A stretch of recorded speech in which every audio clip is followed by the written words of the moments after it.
Hello दोस्तों, अपन इस video में बात करने वाले हैं एवरेज प्रॉफिट लॉस कैलकुलेशन की। एक एवरेज में आपको डेटा बता देता हूँ किस तरीके से वर्किंग होती है, किस तरीके से हम लोग रिटर्न आईटीओ मैनेज करते हैं, लॉस्ट मैनेज करते हैं। और ये बहुत ही इंपॉर्टेंट वीडियो है, इसको थोड़ा ध्यान से देखिएगा। ये एक मैं अपना एवरेज जो लॉस कैलकुलेशन है, प्रॉफिट है, वो आपको शो कर रहा हूँ। फिर आप भी अपने अकॉर्डिंग एक डेटा बना सकते हैं और अपने अकॉर्डिंग आपका जो रिटर्न है, जो आरटीओ है, उसको आप मैनेज कर सकते हैं। तो दोस्तों, प्रॉफिट और लॉस कैलकुलेशन कैसे होता है? It depend upon cost of your purchase पर प्रोडक्ट। जैसे आपने 100 रुपये की कोई टी शर्ट खरीदी है, उसको 250-300 रुपये या 350 पे लिफ्टिंग की हुई है। अब उसमें डिपेंड करेगा कौन सी कैटेगरी है, कौन सा कुरियर चार्जेस लग रहा है, सेटलमेंट वैल्यू क्या आ रही है, वो आपको देखना है। अब एग्जाम्पल लेता हूँ। 100 रुपये की कोई टी शर्ट है, उसको आपने 250 या 350 में लिफ्टिंग कर दी हुई है। अब उसमें से देखिए, आपको पूरा अमाउंट तो मिलने वाला है नहीं। आप 50 से 80 रुपये कुछ कुरियर कॉस्ट कटता है उसमें। फिर सेटलमेंट वैल्यू हो सकता है 150 या 130 रुपये आए उसमें सब कट के। उसके बाद आपको ये देखना है कि आपको मार्जिन कितना आ रहा है पर पीस आपको एक कैलकुलेशन कर लेनी है।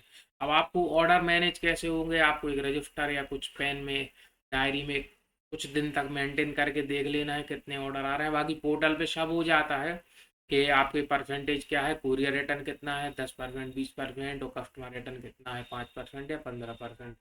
ये आपके डिपेंड करेगा क्वालिटी ऑफ द प्रोडक्ट पे। तो आपको कैसे मैनेज करना है? यदि मान लीजिए आपने 100 ऑर्डर डिस्पैच कर दिए, 70 से 80 ऑर्डर सक्सेसफुली डिलीवर्ड हो जाएंगे, मतलब कस्टमर को पहुंच जाएंगे, और 20 से 30 ऑर्डर आरटीओ आने के चांसेस होते हैं। हो सकता है कम भी आए, वो कैटेगरी पे डिपेंड करता है कौन सी आपकी कैटेगरी है। अब 70 ऑर्डर मान लीजिए अपन के आपके कस्टमर तक पहुंच गए, 100 में से 70 ऑर्डर आपको डिलीवर्ड हो गए, मतलब कस्टमर के पास पहुंच गया, उसने रख लिया। अब उसमें क्या होगा? 30 ऑर्डर तो पहले ही रिटर्न आ गया, या 20। एग्जाम्पल ले रहा हूँ मैं, 20 या 30, ये एक अप्रोक्स कैलकुलेशन बता रहा हूँ आपको। 20 से 30 ऑर्डर का क्या होगा? वापस आ जाएंगे, जो कि कहलाते हैं आरटीओ। उसके बाद 70 पार्सल जो डिलीवर्ड हुए थे, उसमें से कुछ कस्टमर ऐसे होंगे जो बोल देंगे हमें प्रोडक्ट अच्छा नहीं लगा, हमें ख़राब प्रोडक्ट मिला, हमें गलत प्रोडक्ट मिला, कलर मैच नहीं हुआ, हमारा प्रोडक्ट ब्रेक हुआ, हमें ने कहीं और से ले लिया, हमें दूसरी जगह सस्ता मिल रहा था, तो हमने दूसरा ऑर्डर कर दिया। हमारे पास पर्याप्त टाइम है, या एक दिन यूज़ करके हो सकता है वापस कर दिया। ये भी बहुत सारे कस्टमर आजकल करने लगे हैं। हो सकता है कोई ने फेक ऑर्डर ही करे हों, दो क्वांटिटी आपसे मंगा लिया, उसमें एक वापस रख कर भेज दिया हो। ये भी हो सकता है। बहुत से ऐसे डिसएडवांटेजेस हैं जो हो सकते हैं। तो अपन को इतना एक ओवरऑल जो लॉस कैलकुलेशन है वो मेंटेन करके रखना है, जिसमें आप बाद में ना बोलो कि मुझे तो ज़्यादा लॉस हो गया, है ना। अब एग्जाम्पल ले लेता हूँ। 100 ऑर्डर आपके डिलीवर्ड हुए, 15 रिटर्न आ गए। कस्टमर रिटर्न 100 में से 15 माइनस करें, 85 ऑर्डर आपके सक्सेसफुल डिलीवर्ड हुए, मतलब कस्टमर को मिले। आपने एक ओवरऑल 100 रुपये कैलकुलेशन ले रहा हूँ अभी मैं, कोई बड़े प्रोडक्ट 400-500 रुपये का कोई प्रोडक्ट है, या 300 का है, तो उसमें 100 रुपये अपन एक प्रॉफिट ऐड कर रहे हैं। मानो 100 रुपये का लिया, 200 रुपये आपको मिलने वाले हैं सेटलमेंट अमाउंट। तो अपन ने क्या हुआ, 85 ऑर्डर मतलब 85 ऑर्डर आपके कस्टमर को मिल गए, डिलीवर्ड हो गए, तो अपन ने 100 रुपये पर प्रोडक्ट की मार्जिन ले रहा है, तो 8500 रुपीज़ हो रहा है। अब उन 85 ऑर्डर जो हुए, उसमें से 15 कस्टमर तो ऐसा कह देंगे कि मुझे नहीं चाहिए, मुझे गलत ऑर्डर मिला, मुझे वापस करना है, साइज मैच नहीं हो रही है, कलर मैच नहीं हो रहा है, या बहुत सारे ऐसे फैक्टर हैं। तो 15 लोगों ने कर दिया वापस। अब जो प्रोडक्ट वापस आया है, उसमें आपको 100 रुपये से 150 रुपये की पेनाल्टी चार्ज होती है कोरियर कंपनीज द्वारा। मतलब आने जाने का वो चार्ज लेते हैं, तो वो 100 रुपये से 150 रुपये तक उसकी वैल्यू आती है। अलग अलग कुरियर पे डिपेंड करता है। ई कॉम का अलग चार्ज है, डिलीवरी का अलग चार्ज है, वॉल्मो का अलग चार्ज है, एक्सप्रेस का अलग है, शेडोफैक्स का अलग है। अब अपन देख लेते हैं, ये 15 ऑर्डर आए, 125 रुपये के हिसाब से एक पेनाल्टी हुई, एवरेज 1800 या 2000 रुपये अपन इसको मान लेते हैं।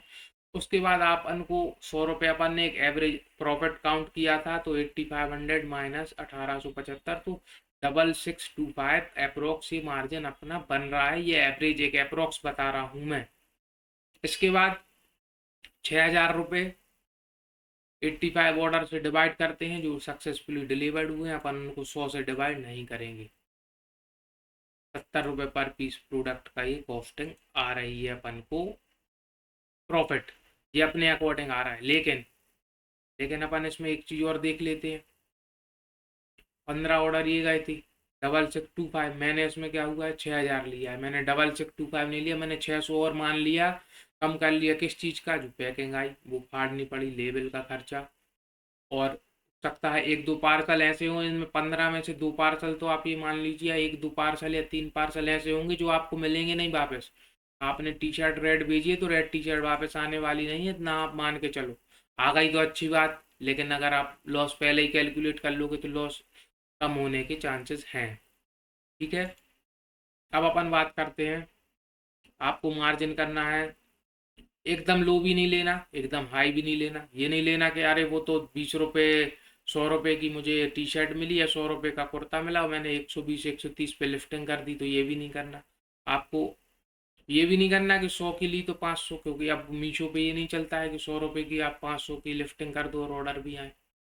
आ भी सकते हैं, लेकिन हाँ 100 की चीज़ 500 में मुश्किल है बिकेगी तो कम बिकेगी, सेल नहीं होगी। ग्रोथ करना है अपन को तो एक एवरेज प्रॉफिट लेके चलना होगा, एकदम कम मार्जिन ना ले, एकदम हाई ना ले। थोड़े दिन वर्किंग करके देखें, एवरेज कॉस्ट निकाल के देखें, यदि आपको लगता है आपकी कैटेगरी में दम है तो आप आगे बढ़ें, ग्रोथ करें, लाखों रुपए के ऑर्डर्स दें। वीडियो देखने के लिए बहुत बहुत धन्यवाद। ये बहुत ही इंपॉर्टेंट चैप्टर था प्रॉफिट लॉस कैलकुलेशन का, ये मैंने एक एवरेज कैलकुलेशन आपको बता दिया है। वीडियो देखने के लिए बहुत बहुत धन्यवाद।